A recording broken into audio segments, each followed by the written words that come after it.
ನನ್ನ ಹೆಸರು ಶ್ರೀನಿವಾಸ ರಾಜು ಅಂತ. ನಾನು ಸ್ಟ್ರಕ್ಚರಲ್ ಇಂಜಿನಿಯರು.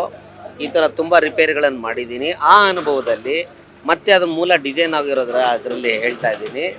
ಈಗ ಹೌದು, ನೀರು ಬಂದು ಭೂಮಿ ಒಂದೇ ಸಲ ಮಣ್ಣು ಗುದ್ದುದಂಗಾಗಿ ಅದು ಓಪನ್ ಆಗಿ ಕ್ರ್ಯಾಕ್ ಆಗಿದೆ, ನಿಜ. ಈಗ ಅದನ್ನು ಹೇಗೆ ರಿಪೇರಿ ಮಾಡಿ, ಯಾಕಾಯಿತು ಎಲ್ಲ ಬೇಡ, ಈಗ ಹೇಗೆ ರಿಪೇರಿ ಮಾಡ್ಬೋದು? ಮೊದಲು ಅದರೊಳಗಡೆ ಏನು ಎಕ್ಸ್ಟ್ರಾ ಗೋಡೆಗಿನ ಎತ್ತರದಲ್ಲಿರುವಂಥ ಸರ್ಜ್ ಲೋಡ್ ಏನಿದೆ ಅದನ್ನೆಲ್ಲ ತೆಗೆದು ಹಾಕಿದ್ರೆ ಅದ್ರ ಮೇಲೆ ಬೀಳ್ತಾ ಇರೋ ಒತ್ತಡ ಕಮ್ಮಿ ಆಗೋಗ್ಬಿಡುತ್ತೆ.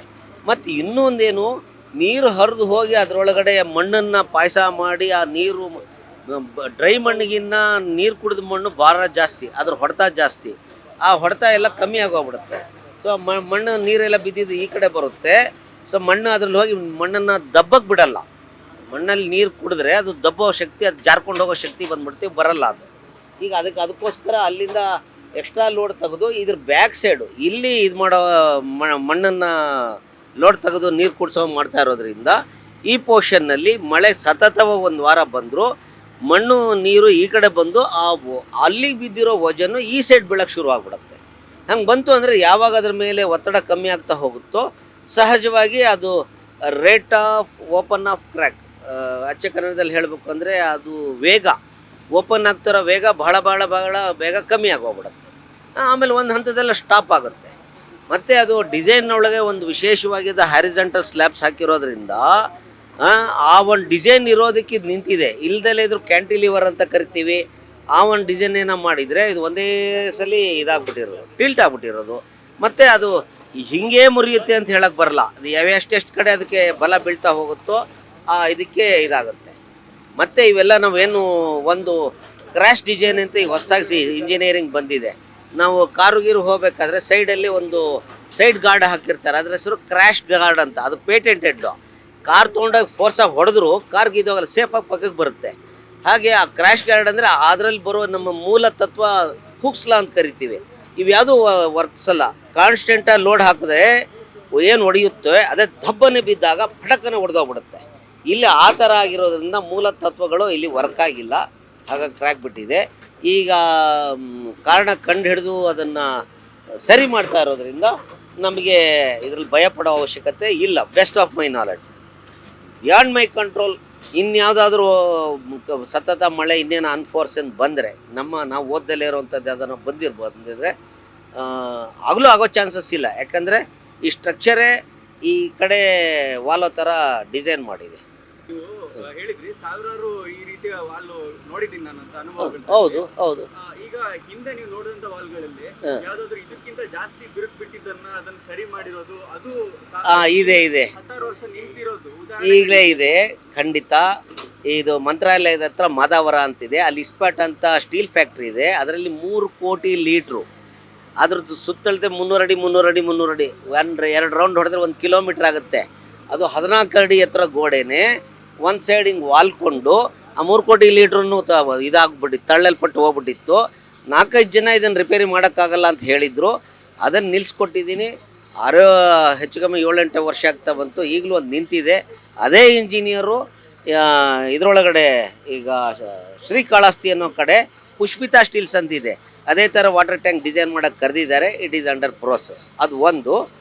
ಇನ್ನೂ ಒಂದು ಬೆಂಗಳೂರಲ್ಲಿ ಒಂದು ಬಿಲ್ಡಿಂಗ್ ವಾಲ್ತಾ ಇತ್ತು, ಅದನ್ನು ರೆಸ್ಟೋರೇಷನ್ ಮಾಡಿದ್ದೀನಿ. ಅದನ್ನು ನಾನು ಬನಶಂಕರಿನಲ್ಲಿ ಅದನ್ನು ಒಂದು ರೆಸ್ಟೋರೇಷನ್ ಮಾಡಿದ್ದೀನಿ. ಹೇಳ್ಕೊಂಡು ಹೋಗಬೇಕು ಅಂದರೆ ತುಂಬ ಇದೆ. ಆಮೇಲೆ ಇಲ್ಲಿ ಎಣ್ಣೆ ಹೊಳೆ ಅಂತ ಒಂದು ಡ್ಯಾಮ್ ಇದೆ ಕಾರ್ಕಳದಲ್ಲಿ.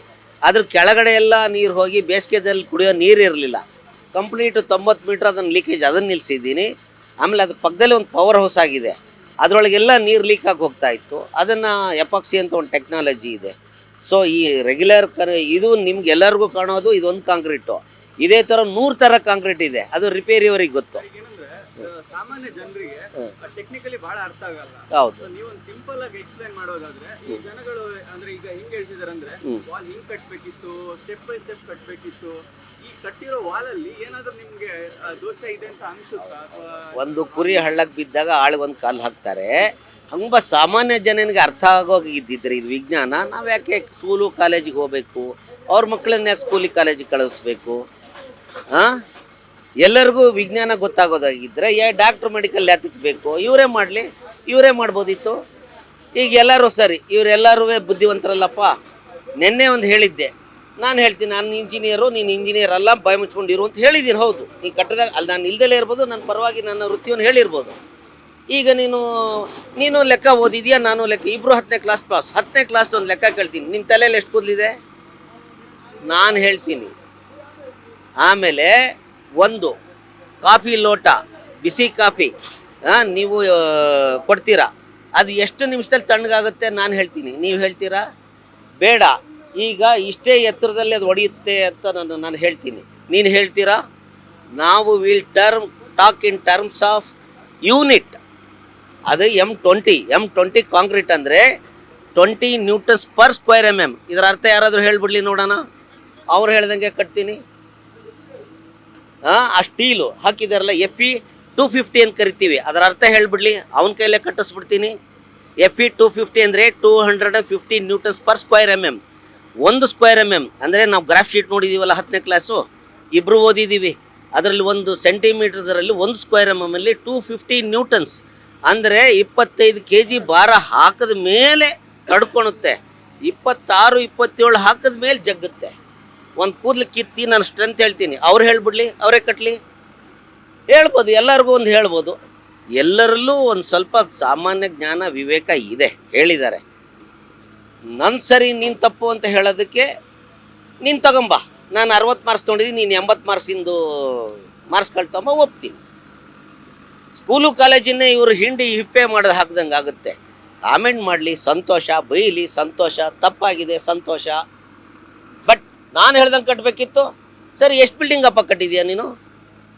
ಒಂದು ಮುಷ್ಟಿ ಅಕ್ಕಿ ಕಾಳು ಹಿಡಿದ್ರೆ ಇಷ್ಟು ಕಾಳು ಬರುತ್ತೆ ಅಂತ ನಾನು ಹೇಳ್ತೀನಿ, ಅವ್ನು ಹೇಳ್ಬಿಡ್ಲಿ, ಅದು ಇಂಜಿನಿಯರಿಂಗ್.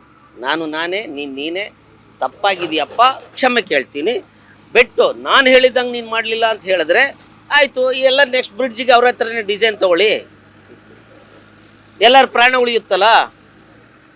ಅವ್ರ ಮಕ್ಕಳನ್ನ ಅವ್ರ ಸ್ಕೂಲಿಗೆ ಕಳ್ಸೋದು ಬೇಡ, ಹಾಗೇನೆ ಅವನನ್ನ ಕೈಲಿ ಸೀದಾ ಕಳಿಸ್ಲಿ, ಆಪ್ರೇಷನ್ ಮಾಡಿಸ್ಕೊಳ್ಳಿ, ಅವ್ರ ಹತ್ರ ತಲೆ ಆಪ್ರೇಷನ್ ಮಾಡಿಸ್ಕೊಳ್ಳಿ. ಈಗ ಕೊನೆಯದಾಗಿ ಇಲ್ಲಿನ ಜನರು ಆತಂಕ ಪಡುವಂತ ಅವಶ್ಯಕತೆ ಇದೆಯಾ, ಅಥವಾ ನೀವು ಏನು ಹೇಳ್ತೀರಾ ಸರ್? ಇದು ಆಸ್ ಎ ಕಾಮನ್ ಮ್ಯಾನ್ ಏನು ಚಿಂತೆ ಮಾಡಬೇಡಿ. ದೇವ್ರ ಕೃಪೆಯಿಂದ, ಎಲ್ಲರ ಕೃಪೆಯಿಂದ ಇಲ್ಲಿ ಅಲ್ಲ ಕಾಪಾಡ್ತಾ ಇದ್ದಾನೆ, ಅಲ್ಲಿ ದೇವಿ ಕಾಪಾಡ್ತಾ ಇದ್ದಾಳೆ. ಅದೆಲ್ಲ ನಿಮಗೆ ದೇವ್ರ ಕೃಪೆ ಇರೋದ್ರಿಂದ ಯಾವುದಕ್ಕೂ ಪ್ರಾಣಹಾನಿ ಆಗಿಲ್ಲ. ಆಸ್ತಿ ಹಾನಿ ಆದರೆ ಸಂಪಾದಿಸ್ಕೋಬೋದು, ಪ್ರಾಣ ಹಾನಿ ಆದರೆ ಅದಕ್ಕೆ ಉತ್ತರ ಎಲ್ಲ ತಡೆಯೋಕ್ಕಾಗಲ್ಲ. ಹಾಗಾಗಿ ಅದು ಬೀಳೋ ಹಂಗಿದ್ದಿದ್ರೆ ಆವಾಗಲೇ ರಾತ್ರಿ ಬೀಳಬೇಕಿತ್ತು, ಬಿದ್ದಿಲ್ಲ, ಪ್ರಾಣ ಇದೆ, ಬೇಕಾದಷ್ಟು ಇಷ್ಟೇ. ಹೌದು, ಕೈ ಮುರಿದಿದೆ, ಕಾಲು ಮುರಿದಿದೆ, ಒಪ್ಪಿದ್ದಾನೆ. ಅದೆಲ್ಲ ಹಾಕಿ ನಡೆಯೋ ತನಕ 1-2 ತಿಂಗಳು ಬೇಕಾಗುತ್ತೆ. ನಡೆಸಿ ಕೊಟ್ಟು ಅವಾಗ ಗ್ಯಾರಂಟಿ ಕೊಡೋಣ. ಈಗ ಆತಂಕ ಪಡಬೇಡಿ. ಹೌದು, ಬಿದ್ದಿದ್ದಾನೆ, ಶೀತ ಕೆಮ್ಮು ಬಂದ ತಕ್ಷಣ ಕ್ಯಾನ್ಸರ್ ಬಂತು ಅಂತ ಕೇಳ್ದಂಗೆ ಆಗುತ್ತೆ. ಇದಕ್ಕೆ ನಮ್ಮ ಬಿಲ್ಡಿಂಗ್ ಬಂದಿರುವಂತಹ, ಹೌದು ಕೆಮ್ಮು ಬಂದಿದೆ, ಸರಿ ಮಾಡಿಕೊಡ್ತೀವಿ. ಬಟ್ ನಾಳೆ ಡೇ ಕೌಂಟಿಂಗ್ ಅನ್ನೋದೇನು ಇಲ್ಲ, ದಯವಿಟ್ಟು ಆತಂಕ ಪಡಬೇಡಿ. ನಾನು ಒಬ್ಬ ಮನುಷ್ಯ, ನನಗೂ ಮನುಷ್ಯತ್ವ ಇದೆ, ಕಳಕಳಿ ಇದೆ. ಅದಕ್ಕೋಸ್ಕರ ನಾವು ಯಾಕೆ ಸಿವಿಲ್ ಇಂಜಿನಿಯರಿಂಗ್ ಓದಿದೆ ಅಂತಂದರೆ, ಸಿವಿಲ್ ಇಂಜಿನಿಯರು ಒಬ್ಬ ಡಾಕ್ಟ್ರು ಒಂದು ಸಲ ಒಬ್ಬ ಪ್ರಾಣನ ಉಳಿಸ್ತಾನೆ, ಒಬ್ಬ ಸಿವಿಲ್ ಇಂಜಿನಿಯರ್ ಒಂದು ಸಲ ಊರಿಗೆ ನೀರು ಕುಡಿಸ್ತಾನೆ, ಒಬ್ಬ ಸಿವಿಲ್ ಇಂಜಿನಿಯರ್ 100 ಜನ ಅವ್ರ ಜನ್ಮ ಪೂರ್ತಿ ರೋಡ್ ಕಟ್ಕೊಡ್ತಾನೆ, ಬ್ರಿಡ್ಜ್ ಕಟ್ಕೊಡ್ತಾನೆ. ಅಂಥ ವೃತ್ತಿಯಲ್ಲಿ ಇರೋನು ಹೇಳೋದ್ರಿಂದ ನೀವು ನನ್ನ ಮಾತನ್ನು ನಂಬಲೇಬೇಕು. ನಮ್ದೆಲ್ಲ ಇದ್ರೆ ನಿಮ್ಮ ಅವಿವೇಕತನ, ನಿಮ್ಮ ಮುಟ್ಟಾಳ್ತನ. ನಂಬೇಡ ದೇವ್ರಿಲ್ಲ, ಇಲ್ಲ ಇದಾನೆ ಇದೆ, ಇರೋರ್ಗೆ ಎಲ್ಲರಿಗೂ ಕಾಣಿಸ್ತಾನೆ, ಇಲ್ದೆಲ್ಲರಿಗೂ ಎಲ್ಲೂ ಕಾಣಿಸಲ್ಲ. ಇದು ಹಾಗೆ. ನನ್ನ ಮಾತು ಅವಿವೇಕ ಅನ್ಸಿದ್ರೆ ದಯವಿಟ್ಟು ಕ್ಷಮಿಸಿ, ನಮ್ಮ ಮಾತಿಂದ ನಿಮಗೆ ನೋವಾಗಿದ್ದರೆ ಕ್ಷಮಿಸಿ. ಇದು ನಾನು ವೃತ್ತಿಪರನಾಗಿ ನನ್ನ ಬರೋ ಆಕ್ರೋಶ, ನನ್ನ ಇರೋ ಅಳಲು, ಇಲ್ಲಿ ನೀವು ಎಷ್ಟು ಬ್ರಿಡ್ಜ್ ನಿಂತಿದೆ, ಯಾರನ್ನೂ ಹೋಗಿ ಅವ್ರಿಗೆ ಕರೆದು ಊಟ ಹಾಕಲ್ಲ. ಒಂದು ಕ್ರ್ಯಾಕ್ ಬಂದ ತಕ್ಷಣ ಎಲ್ಲ ಬೈತಿರಲ್ಲ, ಇದು ಯಾವ ನ್ಯಾಯ? ತಪ್ಪಾಗಿದೆ, ಎಲ್ಲರೂ ಬಂದು ಕಪಾಳಕ್ಕೆ ಹೊಡಿತಿದ್ದೀರಾ. ಸರಿ, ಬ್ರಿಡ್ಜ್ ಕಟ್ಟಿದ್ದಾರೆ, ಇಂಜಿನಿಯರ್ಗೆ ಎಷ್ಟು ಜನಕ್ಕೆ ನೀವು ಸನ್ಮಾನ ಮಾಡಿದ್ದೀರಾ?